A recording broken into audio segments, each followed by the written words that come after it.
우리가 구원의 은혜, 구원의 감격을 갖고 살아간다는 것이 얼마나 귀한 것인지 오늘 이 다윗의 시편을 통해서 이제 우리가 살펴보게 됩니다. 오늘 시편 8편 1절 앞에 있는 제목에 보시면은 다윗의 시 인도자를 따라 깃딧에 맞춘 노래라고 이렇게 되어 있죠. 깃딧에 맞췄다. 이 깃딧이라는 말의 뜻은 기쁨의 노래라고 하는 의미가 있습니다. 이 깃딧이라고 하는 것이 소위 이렇게 포도주 틀에서 포도주를 밟으면서 그 수확의 기쁨을 가지고 기쁨으로 노래하는 기쁨의 노래. 이제 이것이 이제 소위 깃딧이다. 이제 이렇게 이제 말하는데요. 다윗이 언제 이 찬양의 이 기도를 올려드렸는지 우리는 정확히 알 수 없지만 그래도 이 찬양의 고백을 통해서 우리는 구원의 감격이 이런 거구나.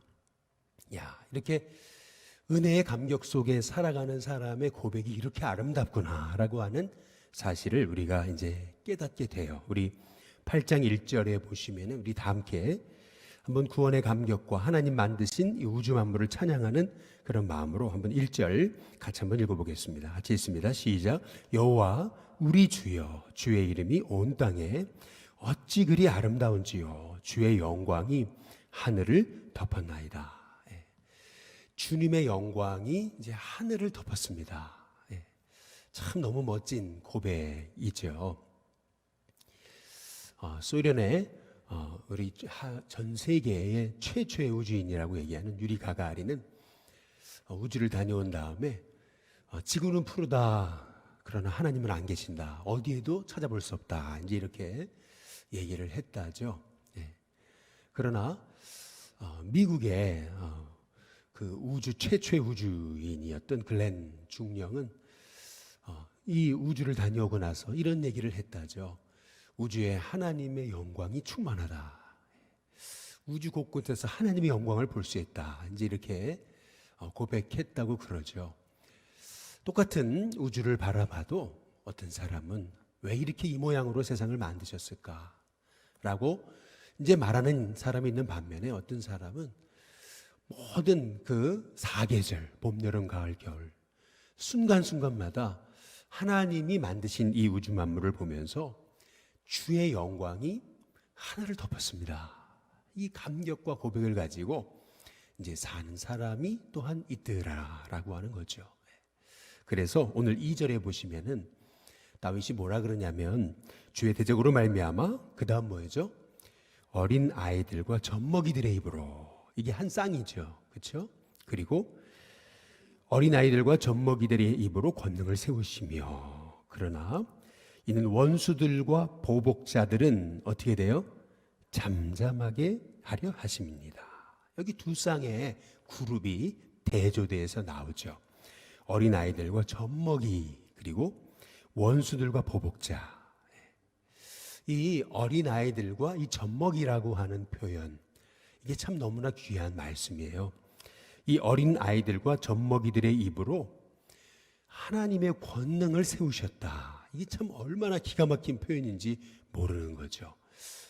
다윗은 이렇게 전쟁에서 싸움에만 능한 인물이 아니라 그는 구원의 감격이 있는 사람이기 때문에 그의 마음의 고백이 얼마나 그렇게 하나님의 사랑을 담았는지 이 사람이 군인인지 군사였는지라는 것이 의심이 될 정도로 너무나 이 구원의 감격을 노래하고 찬양하고 있는 것을 이제 볼 수가 있어요.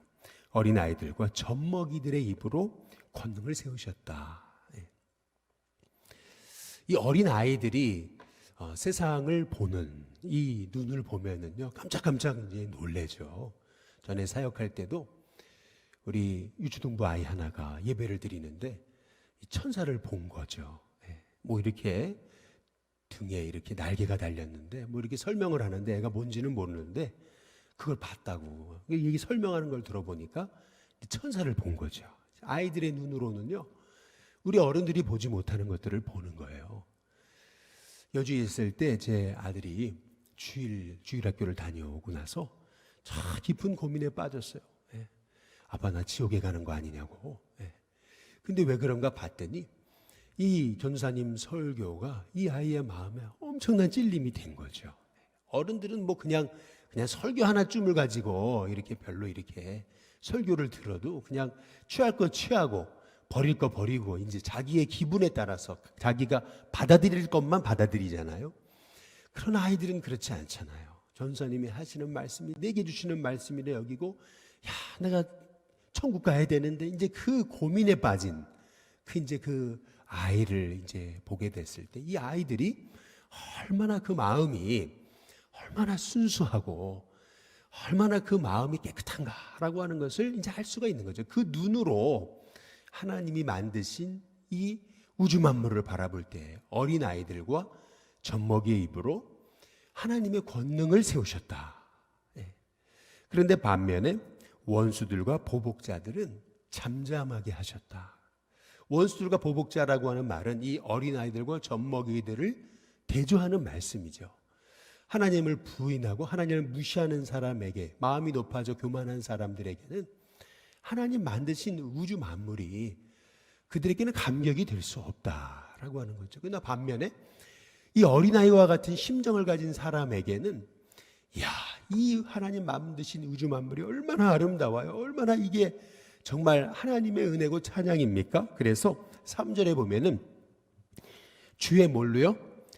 손가락으로 만드신 주의 하늘과 그랬거든요. 주의 베풀어 두신 달과 별들을 내가 보니 라고 이렇게 말하거든요. 주님의 손가락으로 하늘을 만드셨대요. 손가락으로 말이죠. 어린아이의 이 눈으로, 어린아이의 마음으로 하나님 만드신 이 우주 만물을 보니까, 이 구원의 감격을 가지고 이 세상 우주 만물을 보니까 말이죠. 전에 양광교회에서 이 중고등부 아이하고 제자 훈련했는데 이 아이가 그 주중에 있었던 일을 이제 한 주간 지내고 나서 얘기하는데, 아유, 전도사님 어떻게 이 들의 꽃이 노래를 하고 들의 풀들이 춤을 추는지를 몰랐다고. 하나님 만드신 이 우주 만물이 이렇게 아름다웠냐고 라는 그 고백을 이 고등학생이 하는데, 야, 제가 전도사 목회자로서 야, 이런 이 깨끗한 심령을 가지지 못한 그러한, 참 제가 부끄러울 정도로 이 아이의 고백을 하나님 얼마나 기뻐하실까라고 하는 이제 그러한 생각을 이제 가져보게 됐는데요. 여기 어린아이들과 젖먹이 입으로 주님의 권능을 세우시며라고 하신 이 어린아이와 같은 이 순수한 이 고백이 저와 여러분의 고백이 될 수 있기를 주님의 이름으로 축복합니다. 이번에 코로나를 시작하는데 제 아내가 다리를 다쳤거든요. 얼마 전까지 오랫동안 이 다리 때문에 고생을 했어요. 그런데 딱 다쳐가지고 이제 교회에 나타났는데, 이제 우리 마목사님 아들 인성이가 말이죠. 제 아내의 손을 딱 잡아주는데 말이죠. 그냥 이렇게 자기가 필요해서 잡는 게 아니고요. 어린아이가 말이죠. 손을 딱 잡아주는데요. 그냥 잡는 게 아니고 힘을 딱 주면서 잡아주더라는 거죠. 이 아픈 다리를 보면서 옆에를 싹 잡아주면서 안쓰러운 모습으로 쳐다보더라는 거죠. 그러면서 야, 이 아이의 마음이 참 느껴졌다고 이제 그런 얘기를 해요. 어린아이들조차도 이렇게 아주 그냥 따뜻한 이 순수한 마음으로 이 아픈 자를 향해서 손을 탁 이렇게 잡아주는 그 손이 말이죠. 그 아이의 손이 얼마나 그렇게 따뜻한 그런 사랑의 손으로 느껴지든지 그게 너무나 놀랬다고 이제 제 아내가 이제 그런 얘기를 해요. 이 어린 아이들과 젖먹이의 입으로 하나님의 권능을 세우신다. 그러나 하나님의 은혜를 모르는 사람에게는 그 하나님의 은혜에 대해서 말조차 할 수 없도록 잠잠하게 하시는 그 하나님의 은혜 말이죠.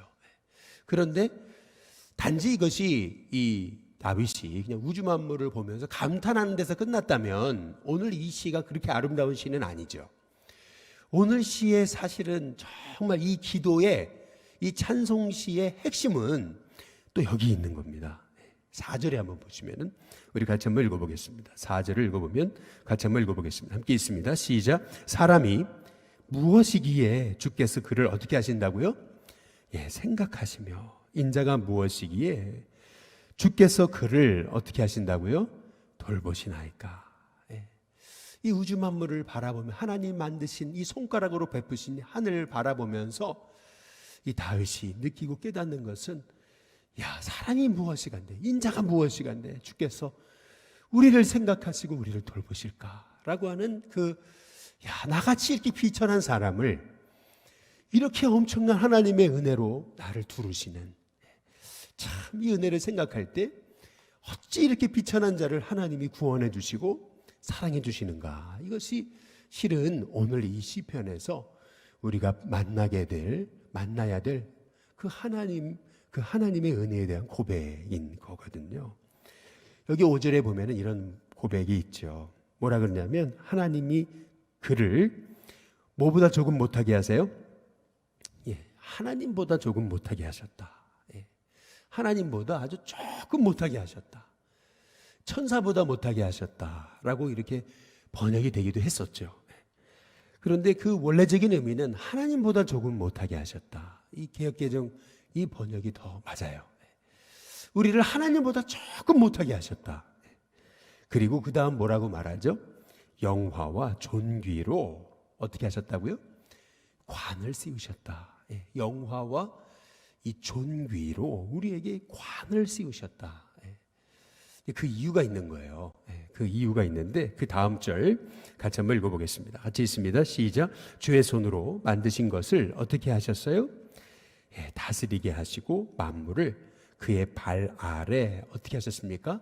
두셨다.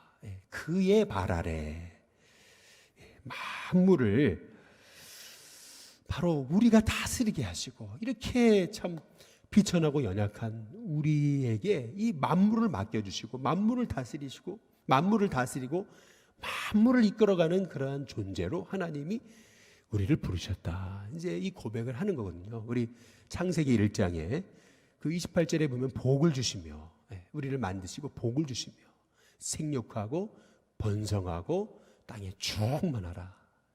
이 땅에 있는 모든 것들 다스리라 라고 우리 주님이 우리에게 그 복을 주셨잖아요. 다스림의 복. 그런데 많은 분들이 말이죠, 이게 뒤집혀가지고 많은 분들이 하나님을 알지 못하니까 돌 보고 절하고, 그리고 나무 보고 경배하거든요. 비나이다 비나이다 돌 보고 나무 보고 말이죠. 그 전 단군교 교주였던 그 김혜경 씨가 사탄의 왕관을 벗었다고 이제 그렇게 고백하는 그의 책에서 그가 얘기하거든요. 자기가 만든 그 부적인데, 자기가 만들어서 자기가 붙여놓은 부적인데 그걸 목사님이 와서 떼시는데 바들바들 이제 떨었던 그러한 그 고백들을 그가 하거든요. 자기가 만들어 자기가 붙였어요. 그런데 그거를 자기 손으로 못 떼가지고 부적을 두려워서 못 떼는 거예요.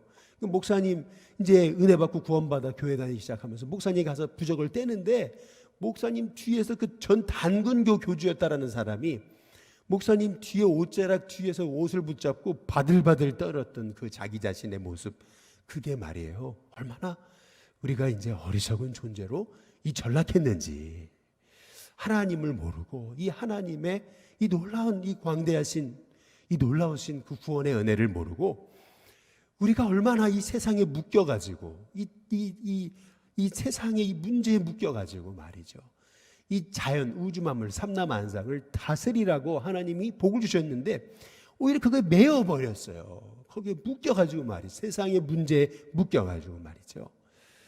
그래서 저와 여러분이 오늘 우리 8편 1절 그리고 8편 9절의 이 고백을 우리가 회복해야 됩니다. 거기 1절과 9절의 처음과 끝이 똑같죠.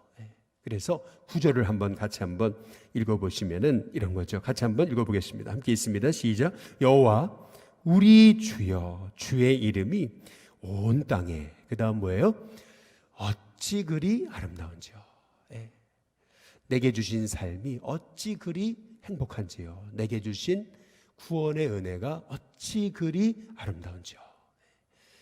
내게 맡겨주신 주님의 사명이 어찌 그리 아름다운지요.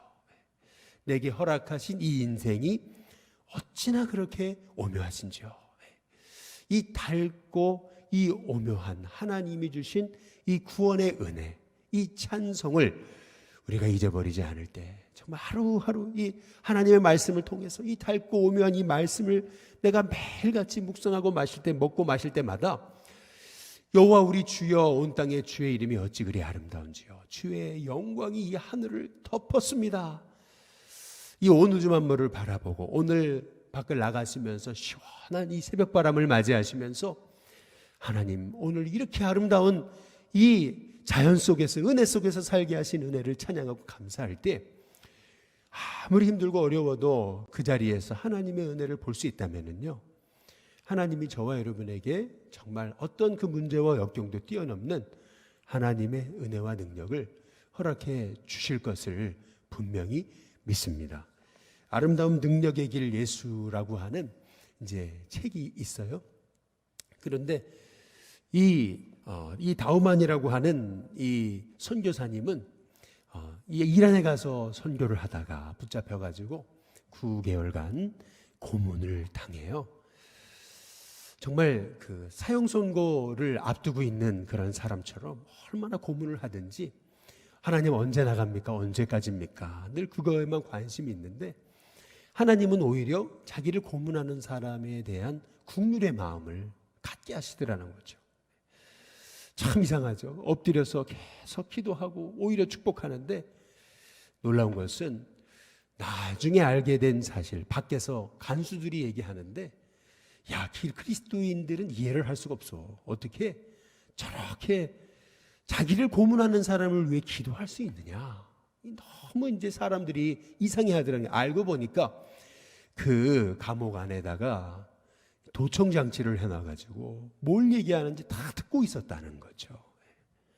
그러면서 그거를 9개월간 들었던 간수들이 그 중에서 3명이 예수님을 영접하고 구원받는 은혜가 나타나더라는 거죠. 그리고 사형 선고를 받을 줄 알았더니 무죄 판결을 받고 풀려나게 되더라는 거죠. 우리는 우리의 삶에 주신 이 하나님의 은혜를 매일마다 바라보고 찬양할 때에 야, 인자가 무엇이기에 주께서 저를 권고하시고 그를 생각하실까? 늘 이 은혜 가지고 살아간다면 저와 여러분 가운데 베푸신 이 하나님의 은혜, 손가락으로 나를 만드시고 우주 만물을 지으신 하나님의 은혜를 생각할 때에 오늘도 저와 여러분의 삶에 야, 주의 영광이 하늘을 덮었습니다. 이 고백이 저와 여러분의 고백이 돼서 이 꽃 한 송이도 노래하고 풀 한 포기도 찬양하는 그러한, 나도 하나님의 은혜를 찬양하는 그러한 하나님의 은혜가 저와 여러분 가운데 있기를 주님의 이름으로 축복합니다.